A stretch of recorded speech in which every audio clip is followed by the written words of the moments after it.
Ihlukene imibono ey'nkundleni zokuxhumana lokho kulandela amazwi akhishwa uThabani noma-ke ividiyo eyenziwe uThabani Hlatshwayo lapha-ke egxeka isenzo sabaculi ukuthi-ke bethathe imali yesoso beyinikeze amathole. Sawubona kuphi nakuphi la funa khona lo mose njengamanje umangalalayo uyena Mathonda Gqosi Ntombi umqamela amehlaka abanye zabaqamela amathwas.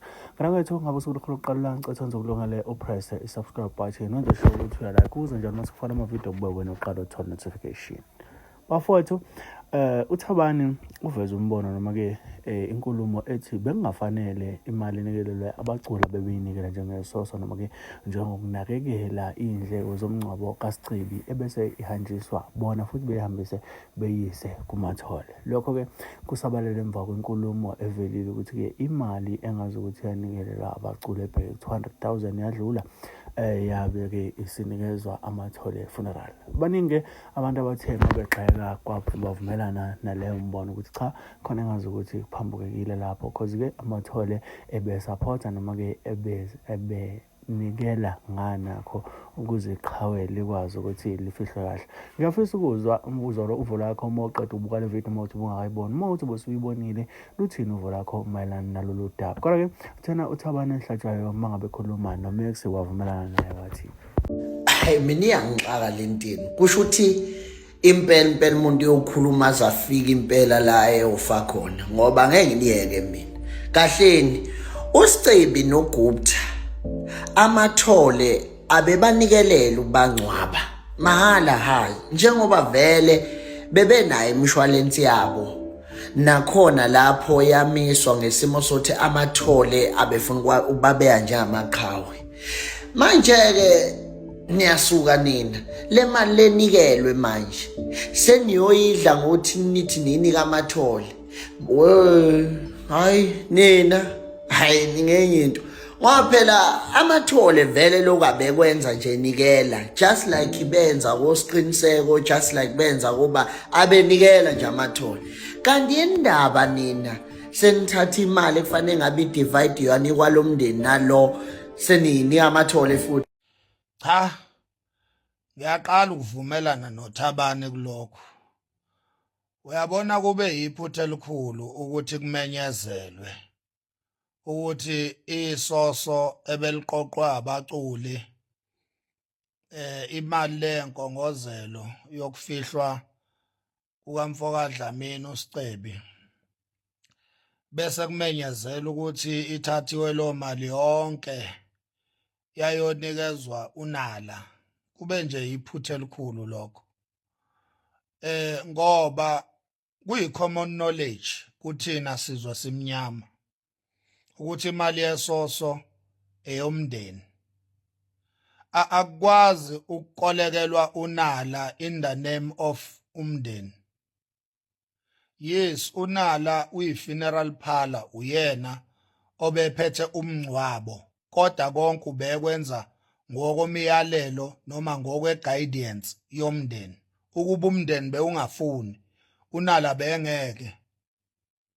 Nalana-ke esosweni labaculi bekumele kube umndeni onikeza uNala hayi abaculi futhi kungabi umbono ovele kubo ukuthi ngemali yethu thina sifuna ukunikeza uNala. Bekumele kube umndeni odecide ukwenza lokho uma ngabe umndeni usondelana nobaba uNala ngenhloso yokuthi kube ubaba uNala ophatha umngcwabo. Bekufanele kube umndeni ozwa izimfuno kubaba uNala ebese umndeni udecide ukuthatha le mali uyinikeza ubaba uNala. Kube yiphutha elikhulu baculi ukuthi nenze ngaleyo ndlela. Kuhle konke okunye nikwenzile khuzani kodwa la kulesi sigaba semali yesoso nenze iphutha nakhona-ke nje noma senikwenzile lokho nikumemezelelane senik-announcelana ukuthi nenze kanjalo ngoba phela leyo nto leyo into yokuqala nje into esingayijwayele into engakaze yenzeke ukuthi abantu bafike banikele imali yesoso esifweni baphinde futhi kube yibona abadetermine ukuthi le mali yesoso kumele ikhokheleni kumele iyephi kumele kwenziweni ngayo. Kube yiphutha elikhulu leyo nto ibe ubuqili bokuqonela umndeni wakaDlamini. makuthiwa nje manje siyayi-interpreta siyibeka in the correct words ibe nje ubuqili bokuqonela umndeni wakaDlamini ukuthi umndeni wakaDlamini mawungatholi lutho kule mali mayihambe yonke nje kwaziwo ukuthi inikezwe i-funeral parlor ekuyiyona engcwaba uSicebi. What if bekuzoba noshintshi ezimfunweni zikaBabunala? What if bekuzoba noshintshi obekuzomela lo shintshi usale emndenini umndeni uqhubeke nempilo wenze ezinye izinto ngalo shintshi loyo? Manithatha nina ngoba phela ngikhumbula nje ngesikhathi umenyezelwa bewungaphezulu ka200,000 lomnikelo and kushiwo kuthiwa kusanikelwa imali isangena and I'm sure le mali mhlambe idlulile ku500,000. Ubani wazi because bekusaqhubeka kusanikela futhi umngcwabo ungakafiki. Bekusasele 3 days ukuthi kufike ilanga lomngcwabo. Imali already bisicela ku300,000 and le mali I'm sure njengoba bekusaqhubeka kunikelwa nje lingakafiki ilanga lokufihla. I'm sure le mali idlulile o500,000 mhlawumbe yacela esigidini. Uma ngabe bekumele kube noshintsho bekumele usalela umndeni. Nina abaculi enidecide ukuthi le mali ayingayi emndenini ayiye kuBabunala. Kanti uSicebi okabani bekowenu noma bekowumndeni wakhe kuukuthi ucula nani. Lento yokuthi nithathele umndeni inqumo ibe wrong kakhulu ningaphinda niyenze. Ibe umsangano nje obe ukubheda nje engeke nina nivume emndenini yenu. Ngalamazwe asikunyatheli ngenyawo okuhle nikwenzile. Kodwa lento eniyenze nina kuSicebi esosweni lokufihla uSicebi ibe wrong kakhulu emndenini yenu ngeke izivunyelwe lento eniyenzile. Kusamele niyo accounta nina emndenini kaSicebi ukuthi ubani umnikazi wesinqumo sokuthi isoso labaculi alingaye emndenini aliye kunala. Kusafuneka leyo nto ni-accountele ngoba ibe yiphutha nje up until ni-account. Amazwi wethu siyowahoxisa uma ngabe into ni-accountayo iyenza ingqondo kodwa kwamanje isenzo thina esisibonayo esingayenzi sense. Asiyenzi ngempela isenzo sokuthi nina nidecidile ukuvula igroup ninikele. Kwaphinde futhi kwayinini enidecidayo ukuthi lo mnikelo wenu awungaye emndenini awuye kunala.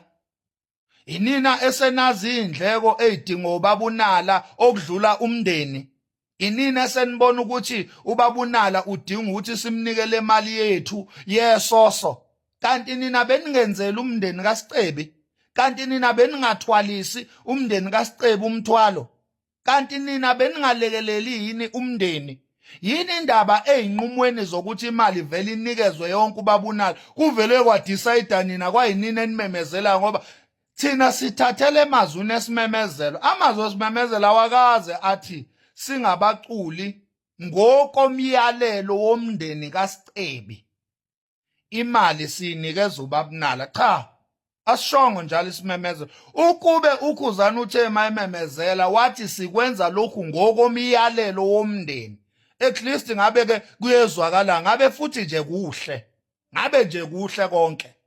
Manje indlela uKhuzani ayimemezela ngayo lento azabale nokuthi mawubuka nje lokho okwenzeke lana uyabona ukuthi incane kwayiyona le mali. Hayibo.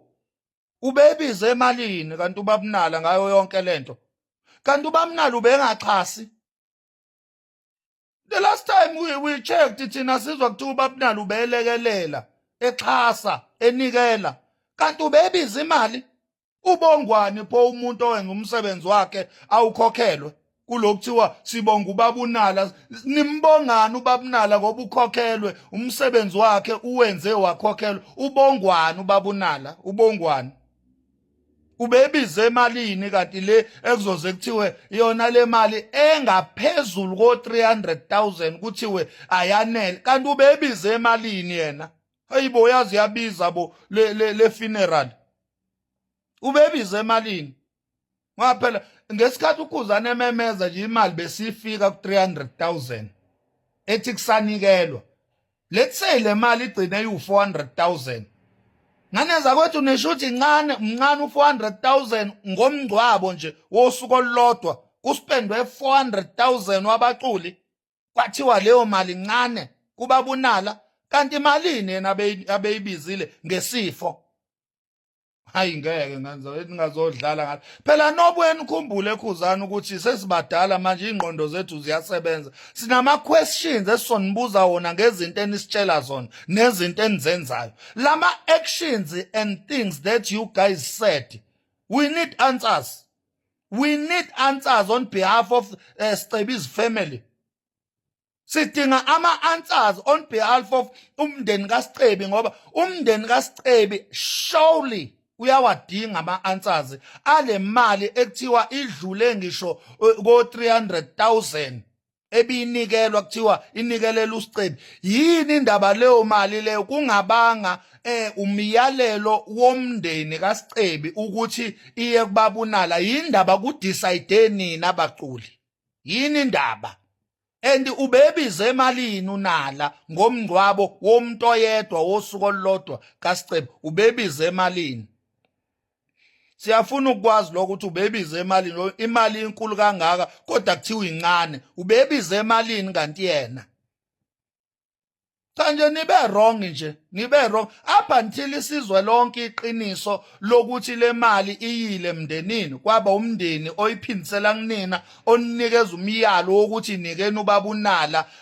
Up until isithole lokho ukuthi kwenzekile nibhedile uma kungenzeka ngalendlela engisho nibhedile nje. Uyabo ayikho lento eniyenzile nina, nifana nabantu abayidlile le mali ngokuhlanganyela nayo ubabunala. Fana nokuthi le mali nina nidle nonala beninikelela nina ukuthi iphinde futhi ibuyele kunina through ubabunala. Kanje ngeke phela singanitsheli uma ngabe nisidakelwa nisikhulumela insambatheka thina, ngeke nje singanitsheli. Siyabonga.